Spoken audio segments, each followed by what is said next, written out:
আসসালামু আলাইকুম এভরিওয়ান।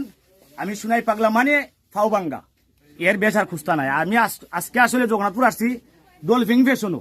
আমার চোখের মাঝে হঠাৎ করে একটা জিনিস পড়লো, এমন একটা জিনিস পড়ছে বাবা দেখা যাননি আমারে, দেখা গেলে বাবা মুরব্বী বেড়া তুমি তো আসলে বদ্র দেখা যায় রে বউ, বুঝুনি তোমার গলার মাঝে কি সুন্দর মাফলার উফলার, এর বাদে কল্লর ডুলাল সামাজিক মাদ্রাসাত লেখাপড়া করেন যা।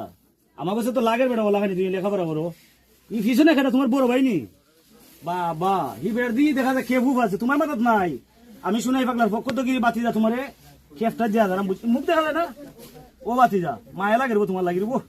আহা বেটা ইহে ও বা আসলে ছোট মানুষ নাই, ও সুন্দর লাগে বাতি যা, ধন্যবাদ বাতি যা, এত সুন্দর লাগে তোমার বুঝছিনি। তোমরা দুই ভাই তো আসলে দেখা যায় বড় ডিআইপি অবস্থায় খারাপ হয়েছে বেটা, সব বোনাস রে। আজকে দেখলাম রে তোরা যে এত বদ্র, যাই হোক ভালো থাকো ভালো থাকো বাতি যা, তুমিও ভালো থাকো। খেপ দিয়া গেলেন কি তোমার থাকো খেপ।